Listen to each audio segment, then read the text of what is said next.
बात कर ले, पत्रकारों की बात कर ले, महिलाओं की बात कर ले, आदिवासियों की बात कर ले, अल्पसंख्यकों की बात कर ले।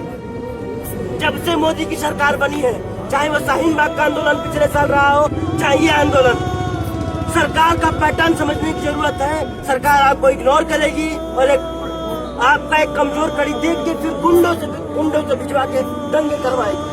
शाहीन बाग का आंदोलन याद कीजिए, जब यही होना शुरू हुआ उसके बाद दिल्ली में दंगे होने शुरू हो गए। और हम यहाँ पे जिसलिए छुटे हुए हैं, हमको ये समझना होगा कि सरकार ने हमारे साथियों को, चाहे वो हाथरस में साथी हो, चाहे हमारे साथी मनदीप पुनिया हो, उनको गिरफ्तार किया है।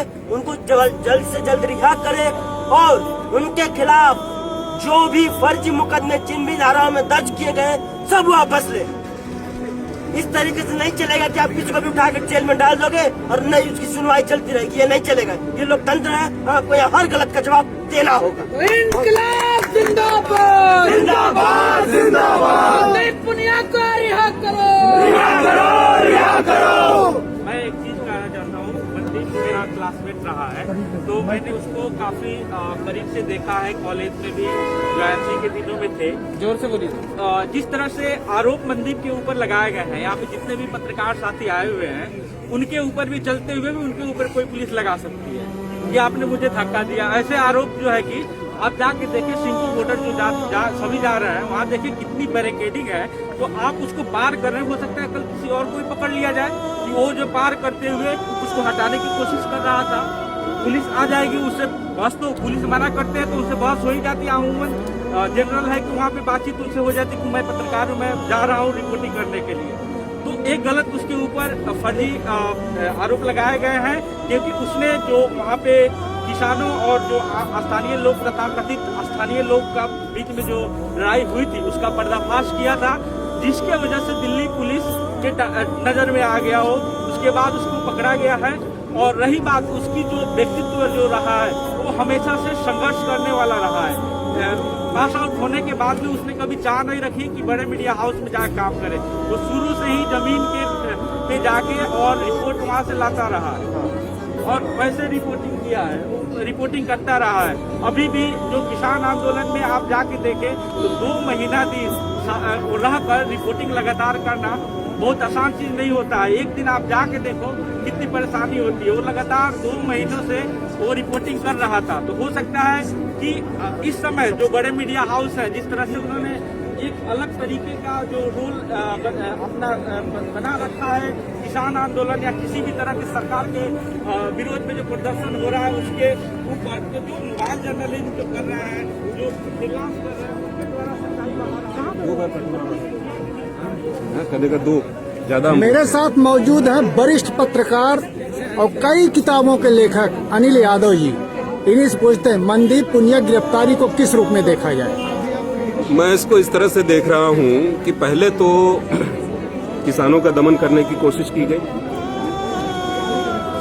लेकिन जब उनके समर्थन में अगल बगल के गांवों के लोग पहुंचने लगे और पत्रकार पहुंचने लगे, क्योंकि बड़े पैमाने पे ये पत्रकार ही हैं गोदी मीडिया के, जो लोगों को गुमराह कर रहे हैं, गलत सूचनाएं दे रहे हैं, किसान आंदोलन का मजाक बना रहे हैं। लेकिन इसके जवाब में सच्चे और अच्छे पत्रकार जैसे मनदीप पुनिया, जैसे धर्मेंद्र, जैसे आपको भी मैं गिनता हूं, जब पहुंचने लगे तो उनको चुप कराने के लिए, उनको मतलब एक तरह से ये किसानों पे हो रहे दमन का विस्तार है।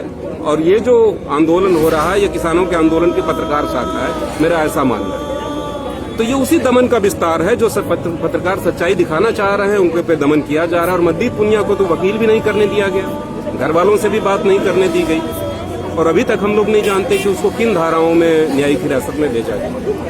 अनिल जी, क्या माना जाए कि जिस तरह से गोदी मीडिया पूरा सत्ता के पक्ष में खेल रहा है और सोशल मीडिया ही था जो तमाम आंदोलन हो, चाहे किसानों हो चाहे दूसरे तबके को कवर कर रहा था, और सोशल मीडिया सरकार पर भारी पड़ रहा है, कैसे उसको धमकी दिया जाए, उसको दबाव में ले आया जाए? कहीं उस नजरिए से भी तो नहीं मनदीप पुनिया गिरफ्तारी हुई है, क्योंकि वो सोशल मीडिया के चेहरे बन गए थे इसलिए? निसंदेह सोशल मीडिया के जरिए ही जो कुछ बेहतर लोग हैं, जो सच्चे पत्रकार हैं, और किसानों में भी बहुत सारे नौजवान हैं जो सोशल मीडिया का इस्तेमाल करने में बहुत ज्यादा दक्ष हैं, तो इनके जरिए ही आंदोलन के बीच में और जनता के दूसरे तबकों के बीच में डायलॉग हो पा रहा है। तो ये सोशल मीडिया को हालांकि सरकार और फेसबुक और दूसरे जो माध्यम हैं उनकी आपस में साठ गांठ है, वो मिल करके लगातार नियंत्रित करने की कोशिश करते हैं। जब चाहेंगे वो आपके पोस्ट को दिखने देंगे, जब चाहेंगे नहीं दिखने देंगे, जब चाहेंगे आपके अकाउंट को गड़बड़ कर देंगे। लेकिन इसके बावजूद सोशल मीडिया गोदी मीडिया के लिए एक बड़ी चुनौती बन के उभरा है। और कहने की जरूरत नहीं है कि मनदीप उसी धारा का पत्रकार है। बहुत बहुत शुक्रिया अनिल जी। हमारे साथ भड़ास के संपादक हम आप पहले बताइए मीडिया पर क्या है? कुछ नहीं सर, हम नहीं, पहले आप बताएंगे। अच्छा, मैं कर लेता हूँ फिर बता रहा हूँ। आप बताएंगे। तो देखिए साथियों, इधर शीतल पी सिंह जी दिख रहे हैं, इन्हीं से पूछते हैं। वरिष्ठ पत्रकार और एक युग के कहिए तो युग दृष्टा जिसको हम लोग बोल सकते हैं। सब है ये लोग हैं जो बच्चे आए हैं, ये करेंगे, यही लोग संभाल रहे हैं। तो अभी जो गिरफ्तारी हुई है मनदीप पुनिया की, मतलब कहा जाए तो पत्रकारों में पहली गिरफ्तारी है। केसेज 6 और पत्रकारों पर दर्ज हुए हैं, लेकिन अभी कोई पुलिस कार्रवाई नहीं हुई है। बहुत सारे पत्रकारों को राज्यों में पकड़ा जा रहा है, उन पर तमाम ऊटपटांग मुकदमे लगाए जा रहे हैं। पत्रकारिता करना इस दौर में बहुत मुश्किल है और नौजवान पत्रकार ये हिम्मत करते हैं कि ऐसी जगहों पर जहां हिंसा हो रही हो, प्रायोजित सरकार की ओर से हो रही हो, पुलिस भी उसमें शामिल हो, और उस समय आप पुलिस की आलोचना करते हुए और उसके रोल की आलोचना करते हुए, सत्य का पर्दाफाश करते हुए जो सरकार छुपाना चाहती है वो सब लेके आएंगे। ये रिस्क है अभी तो इस दौर में। अभी तो देख रहे हैं सिद्धार्थ वरदराजन पे मुकदमा हो गया है और ये सब मुकदमे देशद्रोह और पता नहीं किन किन धाराओं से लगे हुए हैं। राजदीप वगैरह पे हुआ ही है। मृणाल पांडे पे हम पहली बार सुन रहे हैं। उनको पढ़ते थे हम लोग अपने युवावस्था में और बाद में भी लगातार ही उनको। ये तो मतलब समझ से परे है जो कुछ हो रहा है, लेकिन समझ से परे एक तरह से है भी और नहीं भी है, क्योंकि और इतिहास में ऐसे लोग मिलते हैं जब तानाशाही वगैरह जिन देशों में या फासिज्म आया है तो ये सब हुआ है, वहाँ भी तो हमारे यहाँ होगा ये सब। ये है कि हम लोग आजकल उसको देख रहे हैं और भोग रहे हैं। इसमें एक पक्ष मीडिया का, जिसको गोदी मीडिया कहा जाता है, सरकार पक्ष में खुले तौर पर है। क्या आपको लगता है कि अब आपस में एक अपनी तरफ बंटवारा भी दिख रहा है जिसमें दूसरे एक मंच बनाने की जरूरत है? बिल्कुल बिल्कुल। अब मीडिया का एक हिस्सा तो वो है जो आप जैसे लोग चला रहे हैं, जिसको देख के जिसने वैकल्पिक मीडिया की रूप लेना शुरू कर दिया और काफी उसकी साख है इस समय इस आंदोलन में, तो वो बहुत देखने में आ रहा है। उसी के बल पे आंदोलन चल रहे हैं, जो अभी किसान आंदोलन रिपोर्ट हो रहा है। तो लेकिन एक मीडिया है जो जिसमें सैकड़ों करोड़ खर्च होते हैं शुरू करने में, चलाने में, वो तो जाहिर है कि कॉमन लोग नहीं चला सकते। तो जो लोग चला रहे हैं उनके interest versus rest of the लोगों के इंटरेस्ट ये क्लैश कर रहे हैं। तो वो उनके इंटरेस्ट को रिप्रेजेंट कर रहे हैं और उनके इंटरेस्ट इस देश में सारे संसाधनों को लूट लेने के हैं और हमारे इंटरेस्ट उन चीजों के बारे में जानने के हैं। ये क्लैश तो होगा और ये हो रहा है। शीतल जी, आप वरिष्ठ पत्रकार हैं, पूरा एक दौर आपने देखा है। आगे क्या इस तरह कोई एक संगठित कोई मंच, कोई प्रयास मीडिया की तरफ से होना चाहिए? ये हो रहा है। देखिए, कोई चीज बहुत तैयारी से ठीक है, वो हो तो ज्यादा अच्छी होती है, लेकिन फिर स्वतः स्फूर्त चीजें होती हैं, समाज में रिएक्शन होता है। देखिए हो रहा है ना, इतने सब नौजवान बच्चे सब आए हुए हैं, इनको देख के कितना हौसला मिल रहा है। ये अपने आप आए, एक सब फोन ऑन करके ऐसे आए। कोई हमारे अखबारों ने तो ढंग से खबर भी नहीं छापी इस लड़के की इतनी बेदर्दी से गिरफ्तारी की गई, छीना झपटी उससे की गई, हाथापाई हुई, कहाँ ढंग से खबर आई। लेकिन उससे क्या होता है, इतने लोग आए ना। बहुत बहुत शुक्रिया जनचौक से बात करने की। आइए इधर देखिए, अजीत अंजुम जी हैं, और अगर कोई चेहरा बना है इस किसान आंदोलन का तो अजीत अंजुम जी हैं, और चेहरे हमारे सामने खड़े हैं। अभी जो गिरफ्तारी हुई है, किस रूप में देखा जाए अजीत जी इसको? नहीं, निश्चित तौर पर एक युवा पत्रकार जो जिस ढंग से हुड़दंगियों ने बवाल करने की कोशिश की और उसको उसने वीडियो एनालिसिस के जरिए जिस ढंग से उसने एक्सपोज किया और दिखाया कि ये लोग किसी दल विशेष से जुड़े थे और पुलिस की मौजूदगी में वो हुड़दंग कर रहे थे। मकसद था किसानों को उकसाना, आंदोलनकारी किसानों को उकसाना और कोई हिंसा हो जाए ताकि ये बहाना मिल जाए कि हिंसक हो गए ये लोग, और उसको उसने फेसबुक लाइव के जरिए एक्सपोज किया। अगर ऐसे देखें तो मुझे लगता है कहीं यही वजह होगी, क्योंकि अगर उस पर यह आरोप है कि पुलिस के कामकाज में बाधा पहुंचाया, तो जहां सैकड़ों हजारों पुलिस वाले हैं, वहां एक रिपोर्टर जिसके पास न हथियार है, न कुछ है, न वो हिंसक है, तो क्या बाधा पहुंचाएगा। तो इसलिए ये दौर है कि जब ऐसे पत्रकारों को निशाना बनाया जाता है, और ये पहला नहीं है। बीते 3 दिन के दौरान हम 6 देशद्रोह के मुकदमे राजदीप सरदेसाई, जफर आगा और मृणाल पांडे के खिलाफ देख चुके हैं। तो इसलिए मान लीजिए उसी में एक कड़ी है और ये ऐसा वक्त है जब सरकार सिस्टम कोई भी आलोचना को शायद सहन करने को किसी सूरत में तैयार नहीं है। आप इस बीच लगातार सोशल मीडिया पर सक्रिय रहे, क्या आपको लगता है कि जिस तरह से सरकार की घेरेबंदी सोशल मीडिया के जरिए हो रही है, मनदीप के जरिए एक थ्रेट देने की कोशिश है सोशल मीडिया के लोगों को, चाहे यूट्यूबर्स हों, चाहे फेसबुक लाइव करने वाले लोग हों, चाहे तमाम वेबसाइट अपनी चला रहे हों, क्या इस तरह का कोई एक जो है वो देख रहे हैं? सही आप कह रहे हैं, लेकिन ये सिर्फ यही एक पहला मामला नहीं है। ये किसान आंदोलन में चूंकि सरकार असहज है और बहुत सारी कहानियां किसान आंदोलन के बारे में वो सब यूट्यूब सोशल मीडिया पे ज्यादा चलती है, चैनलों पर कम है, तो ये भी एक है। लेकिन आप ऐसे थोड़ा पीछे चले जाएंगे तो यूपी में एक पत्रकार के खिलाफ मिड डे मील में नमक रोटी खिलाने पर भी मुकदमा हो चुका है और बीते 2 सालों में बहुत मुकदमे हुए हैं यूपी में ही। और मैंने अभी कहा ही कि 6 राजद्रोह का मामला 6 लोगों के खिलाफ अभी है। तो ये इस दौर के सिस्टम की ये फितरत है कि जो इस तरह के जोखिम मोल लेता है कि जिसे पत्रकारिता कहा जाए, वो निशाने पर होता है। और एक किसान आंदोलन में मैं तो इसको उन तस्वीरों को देखकर, जो वीडियो मैंने देखा, जिस ढंग से पुलिस ने शिकंजे में लिया, उससे यही लगता है कि मकसद तो यही था कि वो असहज जानकारियां और खुलासे। बहुत बहुत शुक्रिया। आइए देखिए, इधर एक खास संपादक हैं मीडिया विजिल के, पूरा एक जो है बड़ी भूमिका निभा रहे हैं पंकज जी, और इन्हीं से पूछते हैं मनदीप की गिरफ्तारी को किस रूप में देखा जाए। पंकज जी देखिए बहन, आप भी जनचौक चला रहे हैं, हम लोग मीडिया विजिल और छोटे छोटे तमाम प्लेटफॉर्म इस समय काम कर रहे हैं, जिसने एक चीज तो साफ किया है कि जो ये सो कॉल्ड मुख्य धारा है, जो वो अपने को मेन स्ट्रीम मीडिया कहता है, तमाम टेलीविजन चैनल्स, बड़े बड़े अखबार, और वो जिस तरह का एक सरकार के पक्ष में नैरेटिव बना रहे थे, उनको इन छोटे छोटे संगठनों ने, संस्थाओं ने, और यहाँ तक कि व्यक्तिगत रूप से मनदीप पुनिया जैसे और तमाम ऐसे पत्रकार जिन्होंने अपनी मेहनत से जमीनी रिपोर्टिंग के जरिए इनके झूठ का लगातार पर्दाफाश किया है, और ये सरकार के लिए बर्दाश्त नहीं हो रहा।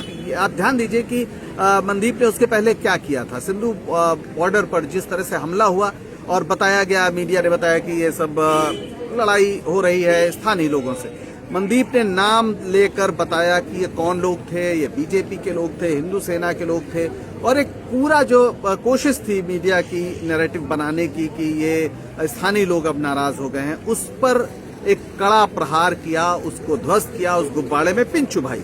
और शायद पुलिस का भी जो पूरा रवैया था कि पुलिस अपने संरक्षण में गुंडों को लाई थी, वो भी पूरा उस खबर की भी का भी झूठ साबित हुआ, क्योंकि मनदीप पुनिया खुद वहां थे।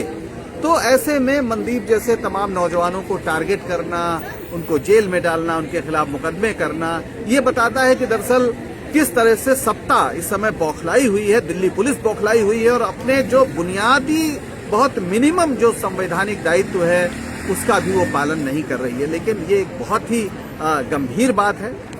पत्रकारों का एक बड़ा रोल हमेशा रहा है किसी भी आंदोलन में। मैं प्रेमचंद को बार बार याद करता हूं, जिन्होंने कहा कि दुनिया में शासकों और शासितों के बीच युद्ध हो रहा है और पत्रकार का काम शासितों के वकील का है। तो हम सारे लोग दरअसल शासितों के वकील हैं, इसलिए सही बात रखते हैं उनकी ओर से, और यही बात शायद बर्दाश्त नहीं हो रही। तो क्या ये सोशल मीडिया पे एक थ्रेट के तौर पर भी देखा जाना चाहिए? बिल्कुल, ये सोशल मीडिया पे या वैकल्पिक मीडिया पे कहिए, जो लोग भी सरकार की भाषा नहीं बोल रहे हैं, उन सब पर एक थ्रेट है। और आप देखिए, जो so called main stream media के बड़े बड़े चेहरे थे, जो कुछ ऐसी बातें कह रहे थे जो सरकार को बर्दाश्त नहीं थी, उनके खिलाफ भी अभी मुकदमा दर्ज हुआ है, और वो मुकदमा छोटा मोटा नहीं है, राजद्रोह का मुकदमा दर्ज हुआ है। तो मसला सिर्फ अब छोटा बड़ा नहीं है, जो भी सरकार की जबान नहीं बोलेगा उसकी जबान काट ली जाएगी। बस एक चीज इनको आती है कि आप या तो इनके साथ रहिए, नहीं तो ये दुश्मन है। तो अब पत्रकारों को भी ये तय करना होगा कि वो किसान के साथ हैं, और अगर जो किसान के साथ नहीं है उसके साथ ये पत्रकारिता और पत्रकार भी नहीं रह सकते। बिल्कुल, देखिए पंकज जी ने कहा है कि ये वैकल्पिक मीडिया के सामने एक थ्रेट है। अखिलेश जी, आप तो बोल ही दीजिए कुछ, किस रूप में देखा जाए इस गिरफ्तारी को? जाहिर सी बात है कि ये शासन की अपनी पराजय है, और वो उसी को लेके उसको भुनाना और उसको दबाने की कोशिश है। जैसे जैसे दिन बीतते जा रहे हैं वैसे वैसे सरकार नंगी होती जा रही है।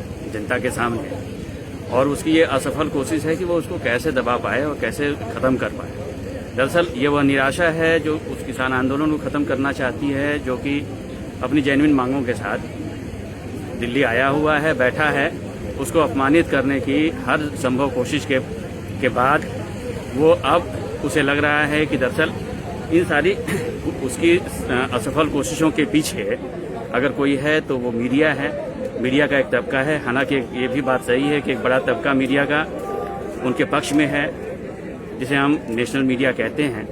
लेकिन जो छोटे छोटे चैनल खुले हैं, जो सोशल मीडिया के चैनल आगे बढ़े हैं, उन्होंने बहुत मुस्तैदी से जिस तरह से इस पूरे आंदोलन को कवरेज किया है, उसने यह दिखा दिया है कि सोशल मीडिया की ताकत क्या है लोगों के सामने, और जिससे अब ये परेशान हो गए हैं और इनका अगला एक निशाना जो किसान था, अब वो सोशल मीडिया है। और ये मंजीत की गिरफ्तारी कोई पहली गिरफ्तारी नहीं है, बल्कि अभी कोशिश ये होगी कि और गिरफ्तारियां इस तरह की जाएं।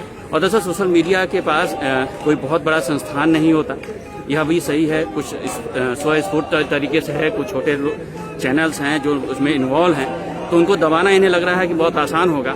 अब ये पत्रकार बिरादरी की जिम्मेदारी है कि वो इन सब चीज़ों को कैसे देखती है और उसको इसमें आगे बढ़ के अपनी भूमिका निभानी होगी। निश्चित ही यह तय करना होगा कि वो किसकी ओर हैं, वो सच की ओर हैं, सही की ओर हैं, या लगातार झूठ की ओर उनका भी वो एंगल होगा।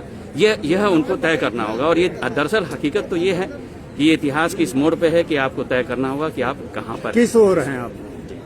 तो दोस्तों, अखिलेश जी ने देखिए बताया और इसमें सोशल मीडिया की भूमिका के बारे में बताया। एक बार फिर मैं बता दूं, हम इस समय जो है कल जो गिरफ्तारी हुई है मनदीप सिंह और धर्मेंद्र की, उसी के विरोध में YMCA के पास प्रदर्शन हो रहा है। पार्लियामेंट स्ट्रीट थाने के ठीक पीछे YMCA है और यहाँ भारी तादाद में पत्रकार इकट्ठा है। आप देख सकते हैं बड़ी तादाद में लोग आए हुए हैं और इस गिरफ्तारी का विरोध कर रहे हैं। तो कह सकते हैं कि ये कोई पहली वैसे गिरफ्तारी नहीं है। इसके पहले 6 केसेज, जब आप 6 पत्रकारों पर राजदीप सरदेसाई से लेकर मीरा पांडे के खिलाफ केस दर्ज हुआ, जिसमें सेडिशन का केस, मतलब देशद्रोह का केस दर्ज हुआ है।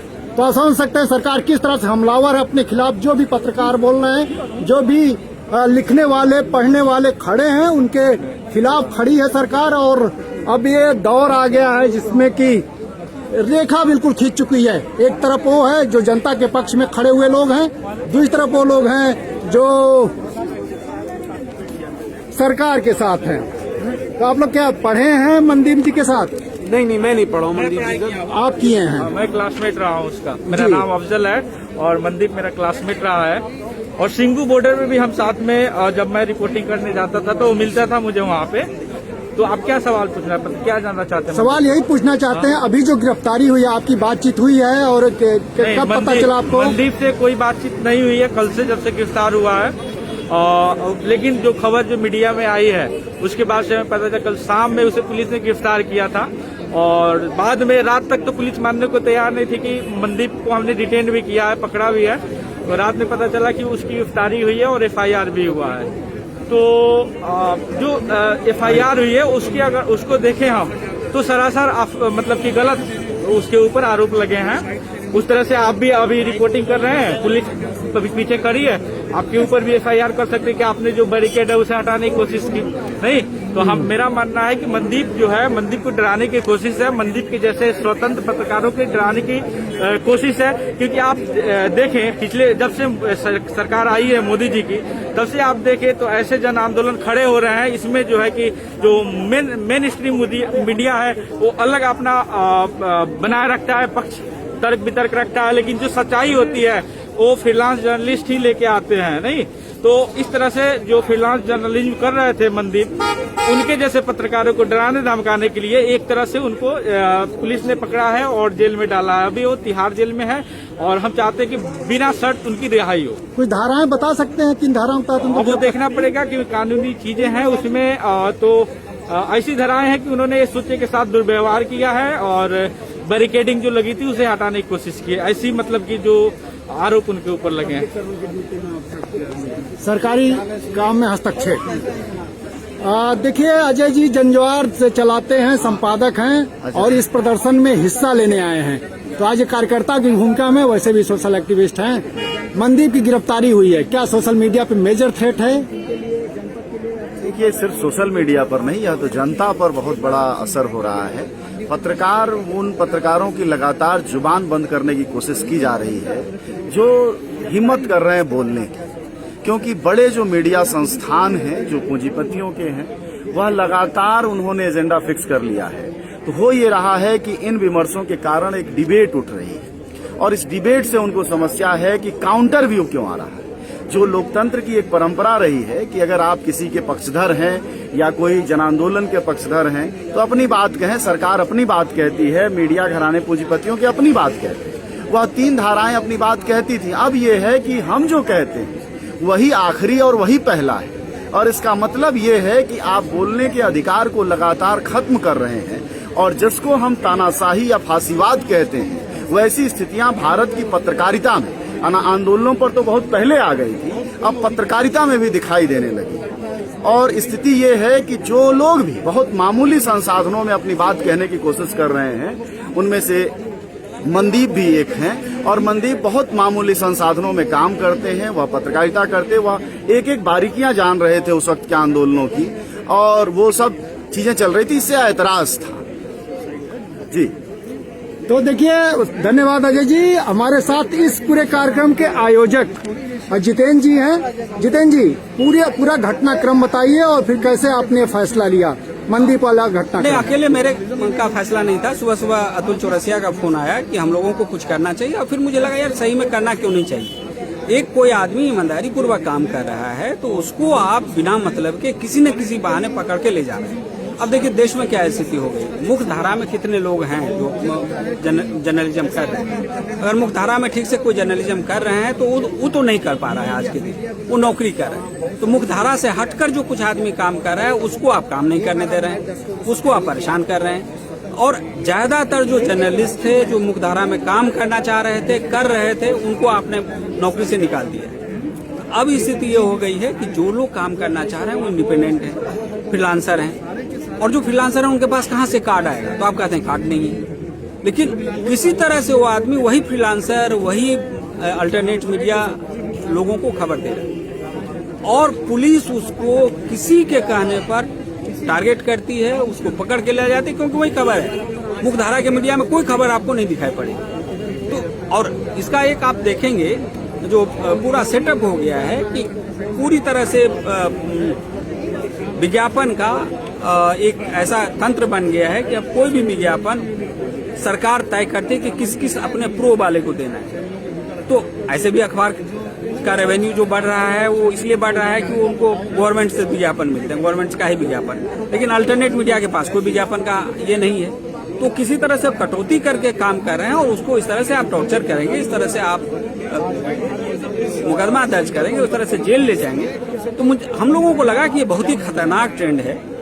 इतना बढ़िया ये लोग कवर, हाँ अगर ईमानदारी पूर्वक काम कर रहा है, हो सकता है कि कहीं भूल हो, तो भूल के लिए तो भूल है ना, आप उसके ऊपर, ऐसे भी उसने भूल नहीं किया है कोई भी। वो बता रहा है कि आप कैसे बीजेपी के गुंडे आके वहां पर मार रहे थे, उन्होंने आइडेंटिफाई किया उस आदमी को, और आपने उसको मुकदमा दर्ज कर दिया इसलिए कि, और जेल में डाल दिया।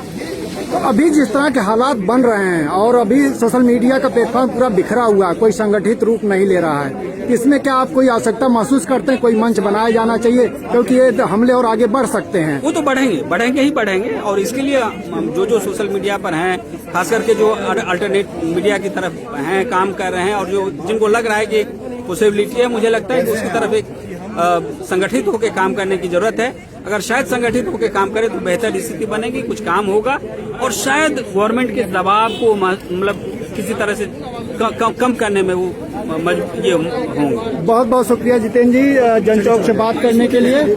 नित्यानंद गायन जी हैं, कवि हैं, पत्रकार हैं और फ्रीलांस जो है जर्नलिस्ट हैं। नित्यानंद जी, मनदीप के साथ भी आपने काम किया है, तो अभी जो कल घटना हुई है उसके संदर्भ में बताइए, और मनदीप पिछले दिनों जो 2 महीने में जिस भूमिका में थे उसके बारे में अगर कुछ बता सके तो अच्छा रहेगा। देखिए, मनदीप के साथ हम पहले भी काम किए, मीडिया विजिल हो या दूसरी जगह हम लोग काम कर रहे थे, और मनदीप बहुत डेडिकेटेड जर्नलिस्ट है, मतलब जिसको बोलते बहुत ईमानदार पत्रकार वो हैं, युवा हैं और जोश भरे हैं। मनदीप का आपने देखा होगा कि जब से किसान आंदोलन शुरू हुआ वो पंजाब से मतलब 26 तारीख से पिछले 26 नवंबर से वो लगातार इस चीज को कवर कर रहा था और जहाँ पे मतलब बाकी पत्रकार नहीं जा पाए, जहाँ पे आंसू गैस के गोले और तमाम चीजों में उसके विजुअल्स अभी भी मौजूद हैं। आप देखें कि तमाम उन्होंने जहाँ पोस्ट किया वहाँ पर वो चीजें हैं, बावजूद उसके उन्होंने हर कोना दिखाया। अब हुआ क्या कि कल जब ये वीडियो जो आया उससे पहले मनदीप का जो फेसबुक लाइव है वो आप देख लीजिए, जिसमें उन्होंने खुलासा किया जो किसानों पे जो हमले करने वाले थे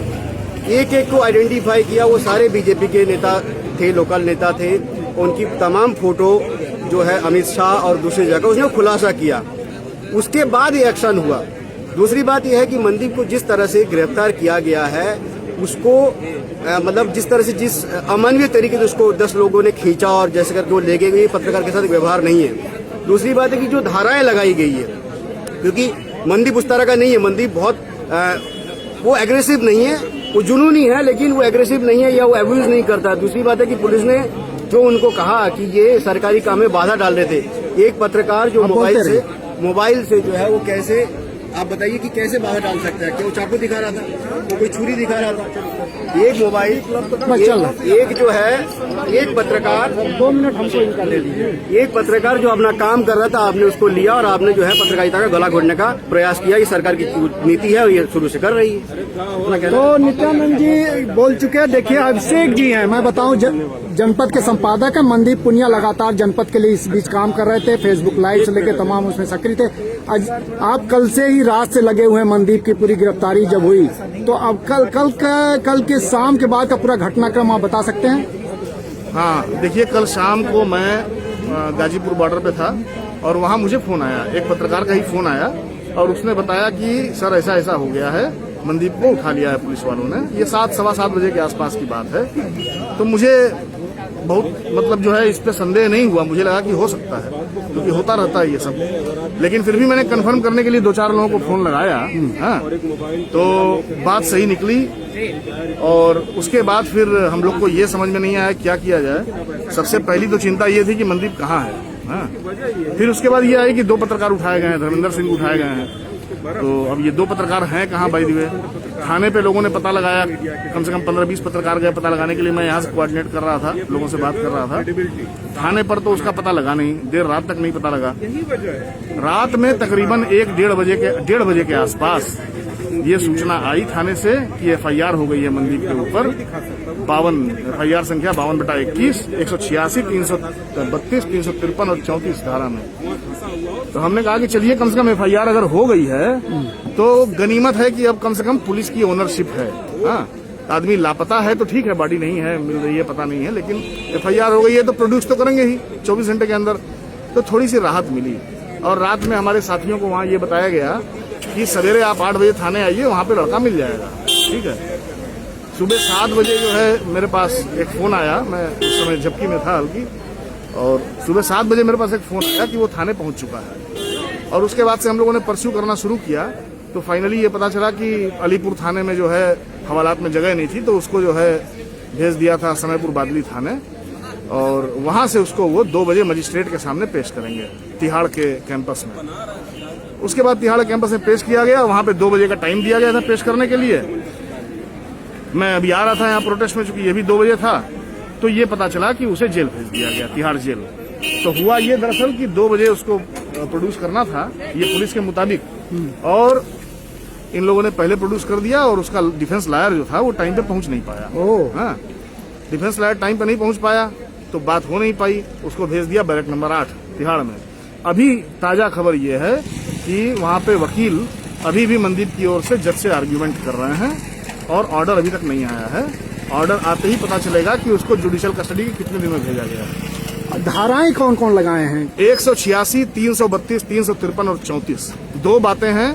पहला, हमारी सीधी सादी मांग थी कि जो पत्रकार फील्ड पर रहते हुए काम करके तथ्यपरक जानकारियों को सामने ला रहा है उसको सरकार ऐसे नहीं दबा सकती और उस पर ऐसे ही FIR नहीं किया जा सकता है। दिल्ली पुलिस तुम कायर हो, कायर हो, कायर हो। मनदीप पुनिया को रिहा करो, रिहा करो, रिहा करो। मनदीप को रिहा करो, रिहा करो, रिहा करो। मनदीप को रिहा करो, रिहा करो, रिहा करो। पत्रकारिता पर हमला नहीं चलेगा, नहीं चलेगा, नहीं चलेगा, पत्रकारिता पर हमला नहीं चलेगा, नहीं चलेगा, नहीं चलेगा।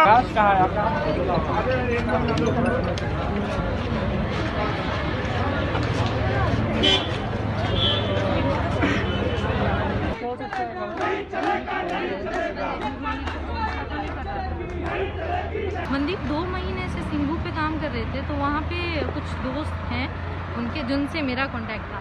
उन्होंने मुझे बताया कि मनदीप को कुछ लोग उठा के ले गए हैं और पुलिस वाले हैं वो। हम ढूंढने की कोशिश कर रहे हैं, नहीं लेकिन पता नहीं लग पा रहा। तो मैंने मनदीप के कुछ पत्रकार साथियों से कांटेक्ट करा और उन्होंने भी बहुत प्रयास किए कि पता लगा पाएँ कि वो है कहाँ पे, लेकिन सुबह के 4 बजे तक नहीं पता लग सका कि वो कहाँ पे हैं। मतलब आसपास के पुलिस थानों में भी पता करा होगा और स्पेशल सेल में भी, और मतलब बहुत सारी जगह पे आई नेवर नो। उसके बाद 4 बजे के आसपास मनदीप के किसी दोस्त ने ही मुझे फ़ोन करके बोला कि वो स्पेशल सेल में है, अलीपुर में फाइल पत्रकार मनदीप पुनिया के साथ जो ज़बरदस्ती हो रही है, जो उनको हैरास करने की कोशिश की जा रही है, क्योंकि उन्होंने जो जर्नलिज्म की है, कुछ उन्होंने एक ऐसी रिपोर्ट की थी जिसमें उन्होंने बताया था कि जो सिंघू बॉर्डर पर किसानों पर अटैक करने वाले लोग थे वो स्थानीय लोग नहीं थे, वो बीजेपी के वर्कर थे। ऐसी उन्होंने एक रिपोर्ट की थी जिसको देखते माना जा रहा है कि जिसके चलते उनको टारगेट किया गया। तो एक ये सिंबॉलिक प्रोटेस्ट है जिसमें ये पत्रकारों ने एक ये जताने की कोशिश की है कि जो आम पत्रकार हैं वो मनदीप पुनिया के साथ खड़े हुए हैं। हमारे साथ जब हम ये समझ पा रहे हैं, चाहे दिल्ली दंगों की रिपोर्टिंग हो, चाहे किसान आंदोलन में भी बहुत समस्याएं होती हैं। कई बार पुलिस हमको बहुत परेशान करती है, चूंकि कोई कार्ड नहीं होता है तो इस वजह से उन्हें लगता है कि कोई इधर उधर ऐसे ही वीडियो बना रहा है। इस वजह से भी बहुत ज़्यादा परेशान करते हैं, पुलिस वाले भी रोकते टोकते हैं, बाइट भी नहीं मिलती है। हमारे ही एक साथी का 26 तारीख को जब ट्रैक्टर मार्च हो रही थी, उसको घेर लिए लगभग 150 लोग। कौन हो, कहाँ से हो, क्या कर रहे हो, ऐसा करते हुए उसका मोबाइल छीन लिए वो लोग। तो एक मोबाइल जो कि सबसे बड़ा औजार होता है अभी के समय में मोबाइल जर्नलिज्म में, उस मोबाइल में उसका सारा डेटा डिटेल सब कुछ था, लेकिन चूंकि उसके पास कोई कार्ड नहीं था, माइक आईडी नहीं थी, इस वजह से उसका मोबाइल छीन लिया गया और उसके साथ मारपीट भी हुई। तो यही मनदीप पुनिया के साथ भी हुआ एक बतौर फ्रीलांसर। ये कहा गया कि हम पहचान नहीं पाए कि वो पत्रकार हैं, उनके पास कोई आईडी नहीं थी, इस वजह से उन्हें गिरफ्तार कर लिया गया एक सिविलियन समझ करके।